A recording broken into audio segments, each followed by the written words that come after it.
ఈరోజు పండ్లు పంపిణీ కార్యక్రమాలకు దాత మానవతా సంస్థ director BSR boys high school ప్రధానోపాధ్యాయుడు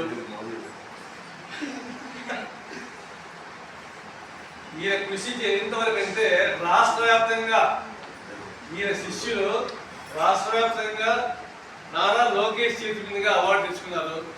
ఆ సంతోషంలో దానికి ఒక గుర్తుగా సార్ మా ఫ్రెండ్స్ అందరూ సార్కి డిన్నర్ పెట్టండి ఏంటంటే ఏంది తిన్నారు సార్ గర్భవతులకు ఒకసారి కార్యక్రమం డబ్బులు ఇస్తే సంతోషంగా ఉంటుంది సార్ చెప్తే మా మాటను విని మా మాటను మన్నించి మాకు సహకరిస్తున్న మిత్రుడు రామప్రసాద్ సార్ని వేదికకు రావాల్సిందిగా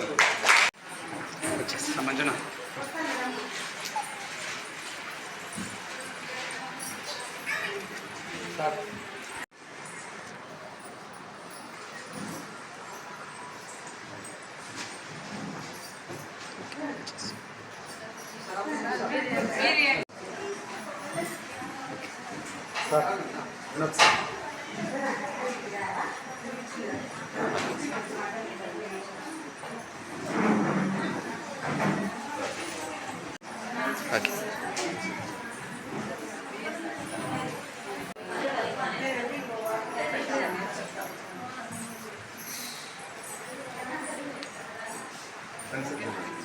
girls high school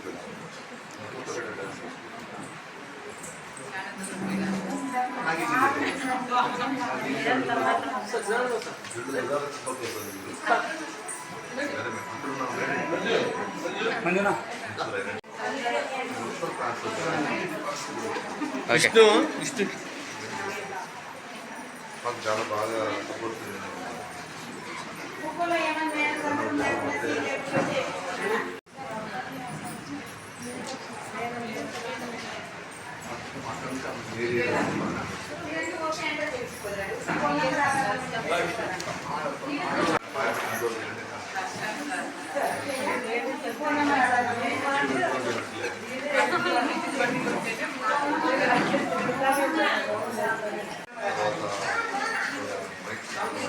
okay sir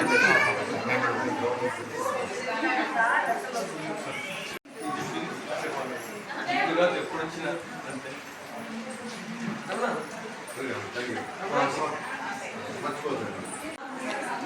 next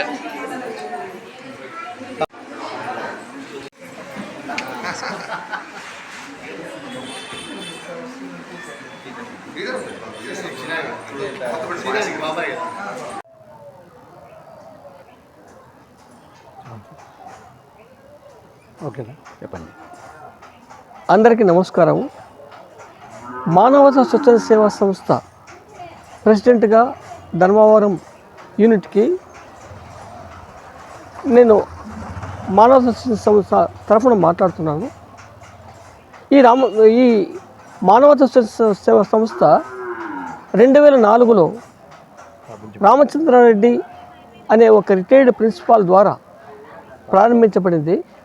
ఆ రోజు నుండి ఈ రోజు వరకు అంటే 2025 వరకు సుమారుగా 21 సంవత్సరాలుగా శ్రీకాకుళం నుండి అనంతపురం జిల్లా వరకు 144 టౌన్లలో ఈ యొక్క కార్యక్రమం నిర్విరామంగా కొనసాగుతుంది. ఇందులో ముఖ్యంగా మానవత్వము ప్రజ్వలించే రకంగా మానవత్వానికి సంబంధించిన విధంగా కార్యక్రమాలు చేస్తూ ఉన్నారు.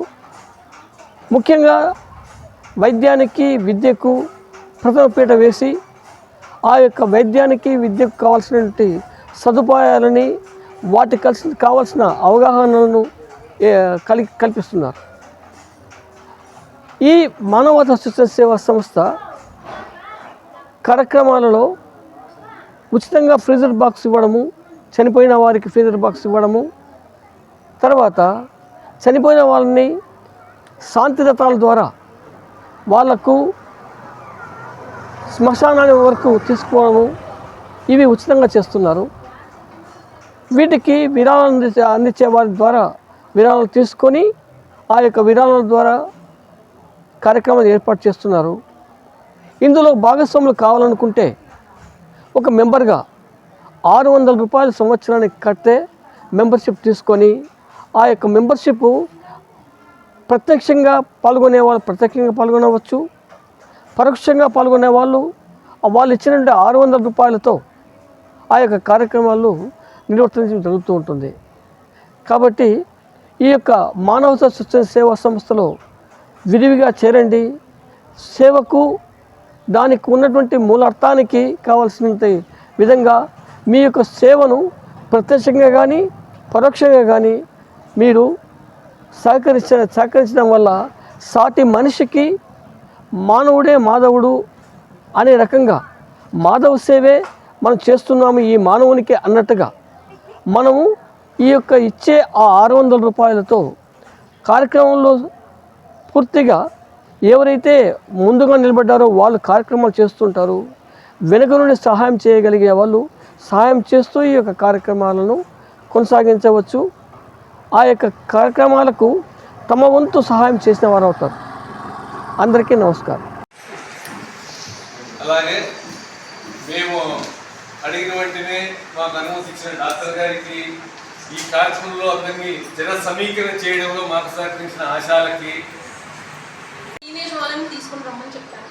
చాలామంది ఇప్పుడున్న వాళ్ళు టీనేజ్ వాళ్ళు ఉన్నారు. ఎందుకు అంటే వీళ్ళకి అవగాహన ఉండదు. ఫస్ట్ చిన్న వయసులోనే ప్రెగ్నెంట్ అవ్వడము, లేకపోతే ముందుగానే ఇళ్ళల్లో చెప్పకనో తెలుసో తెలియకనో పెళ్ళిళ్ళు చేసేసి ఉంటారు. చిన్న వయసులోనే ప్రెగ్నెంట్ అయ్యి ఆమె ఎదుగుదల ఉండదు. తర్వాత బిడ్డకి ఏమాత్రం పోషణ అనేది అందుతుంది అనేది మీరే ఆలోచన చేస్తారు. ఎందుకు వద్దంటారంటే ముఖ్యంగా కారణం ఏంటంటే తల్లి ఎదుగుదల ఉండదు. ఒకటి డెలివరీ సమయంలో రక్తస్రావం ఎక్కువ అవ్వడం వల్ల తల్లికి ప్రమాదం జరుగుతుంది. మూడోది ఏంటంటే ఉమ్ము నీరు తక్కువ ఉండడం, అలాగే బిడ్డ ఎదుగుదల అనేది లోపల చిన్నగా అయిపోతుంది. అందుకు మనం టీనేజ్ ప్రెగ్నెన్సీ అనేది ఎక్కువ ఎంకరేజ్ చేయరు, వద్దనే చెప్తారు చాలామంది. అయినప్పటికీ నేను చాలా మోటివేట్ చేసినా కూడా ఎవరు కూడా కొంతమంది వినేవాళ్ళు ఉంటారు, కొంతమంది వినని వాళ్ళు ఉంటారు. అందుకే ఈరోజు ఇక్కడ రమ్మని చెప్తాను అందరూ. ఇంకొకటి ఏంటంటే ఈ మధ్యకాలంలో న్యూస్లో చూసే ఉండి ఉంటారు.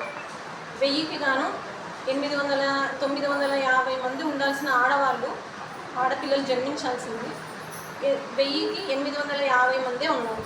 అది ఎందుకు, ఏమి కారణం అనేది మీరే ఆలోచన చేసుకోవాలి. ఆడవాళ్ళు శత్రువులు అనేది కాదు. మీరు ఇప్పటి నుంచి ఆడవాళ్ళు రక్షించుకోవాలి. ఆడవాళ్ళే రక్షించుకోవాల్సిన పరిస్థితి వచ్చింది. ఒకసారి అందరు గమనించండి, ఎందుకు అలా జరుగుతుంది. ఇళ్లలో వివక్ష అనేది చూపించకూడదు. మీ పెద్దవాళ్ళకి మీరు చెప్పాలా. ఇంకొకటి ఏంటంటే చిన్న వయసులోనే ఎవరైనా మ్యారేజెస్ చేస్తూ ఉంటారు ఇళ్ళ మధ్యన కానీ, మీ ఇళ్ళల్లో కానీ, చుట్టుపక్కల కానీ. అది గమనించి ఐసిడిఎస్ అనే ఉంటుంది, వాళ్ళకి ఇన్ఫార్మ్ చేయండి. లేదంటే మీ ఏరియాలో మహిళా పోలీసులోనే ఉంటారు, వాళ్ళకి చెప్పాలి. ఆ బాధ్యత మీదే. ఎందుకంటే ప్రతిదీ మా దృష్టి వరకు వస్తుంది అనేది చెప్పడానికి లేదు. మీరు ఇంటి పక్కన చుట్టుపక్కల ఆ బాధ్యత మీరు కూడా తీసుకుంటేనే అవన్నీ అరికట్టడానికి అవుతుంది. చిన్న వయసులో పెళ్ళిళ్ళు అవ్వడం ఇది సీరియస్గా అయ్యింది ఇష్యూ అంటే పోక్సో చట్టం వరకు పోతుంది. అది ఎవరికి హస్బెండ్ వాళ్ళ తరపున వాళ్ళ బంధువులకి ఉంది. అలా కాకోకుండా మీరు కొంచెం బాధ్యతగా అందరూ నిర్వహిస్తేనే ఈ టీనేజ్ ప్రెగ్నెన్సీస్ కానీ, చైల్డ్ మ్యారేజెస్ కానీ, ఆడవాళ్ళ వివక్ష అనేది తగ్గడం కానీ అది ఆడవాళ్ళ మీదనే ఉంది బాధ్యత. మమ్మల్ని ఆ స్టేట్ వరకు తీసుకెళ్ళడం కాబట్టి వాళ్ళు మరి పిల్లలు మంచిగా ఉంటేనే పిల్లల వల్లనే టీచర్లకు పేరు వచ్చింది. నాకు తెలిసి మీరు అందరూ చాలా వరకు బిఎస్ఆర్ పేరు వినే ఉంటారు. ఏమంటారా, మీ పిల్లలు కానీ మీ బంధువుల పిల్లలు కానీ చదువుతూ ఉంటారు. అక్కడ టీచర్లకు పేరు రావాలన్నా, మంచి పేరు రావాలన్నా చెడ్డ పేరు రావాలన్నా కేవలం పిల్లలే. మరి మా అదృష్టం ఏంటో పిల్లలు మాకు మంచి పేరు తెచ్చిపెట్టారు. ఈ ఇయరే కాకుండా లాస్ట్ ఇయర్ కూడా స్టేట్ సెకండ్ తెచ్చుకున్నాం మేము. అది ఒక రకమైతే ఇక 10th క్లాస్ సంబంధించి ఎవ్రీ ఇయర్ కూడా మేము షైనింగ్ స్టార్ అని మన గౌరవనీయులు లోకేష్ గారి చేత తీసుకున్నాం. అంతకుముందు జగన్ అనుమతాలని చెప్పి అప్పుడు కూడా మేము అవార్డు తీసుకోవడం జరిగింది. సో ఎవ్రీ ఇయర్ మేము జిల్లా ఫస్ట్ లేదా సెకండ్ ఈ స్థానంలో నిలబడుతూ ఉన్నాం 10th క్లాస్ సంబంధించి. దానికి సంబంధించినటువంటి కృషి మా ఉపాధ్యాయులు బాగా కృషి చేశారు కాబట్టే నేను పైకి కనబడుతున్నాను. దాని కింద వాళ్ళ యొక్క అవిశ్రాంతమైన కృషి ఉంది. ఇది దానికి సంబంధించి. ఇక మా పాఠశాలకు వాళ్ళు వచ్చేవాళ్ళు, మమ్మల్ని అందరినీ కూడా వాళ్ళ కుటుంబ సభ్యులాగా చూసుకునేవాళ్ళు. వాళ్ళకి ప్రత్యేకమైన ధన్యవాదాలు తెలియజేసుకుంటున్నాను. అంటే వాళ్ళు మరి ఎందుకో కోపంతో మమ్మల్ని పంపించేశారు అక్కడి నుంచి. అంటే జనరల్గా ఆడవాళ్ళు పర్సనల్ హైజీన్ అంటే వ్యక్తిగత పరిశుభ్రత ఎలా పాటించాలి, ఎందుకు పాటించాలి? వ్యక్తిగత పరిశుభ్రత చాలా చాలా అవసరం. మా అమ్మగారికి అయితే 6 మంది అమ్మాయిలు, నేను ఒక్కనే కొడుకుని, అంటే మొత్తం 7 మంది సంతానం. మరి నా దృష్టిలో మా అమ్మగారికి సంవత్సరంలో 8 బర్త్డేలు వస్తాయి. నేను ఆ మాట ఎందుకంటున్నా మీకు గుర్తుంటుంది, అర్థమైంది అనుకుంటాను. ఒక తల్లికి 2 పిల్లలు ఉన్నారంటే ఆమెకు 3 బర్త్డేలు వస్తాయి. అంటే ప్రతి ప్రసవం కూడా ఆమెకు పునర్జన్మ.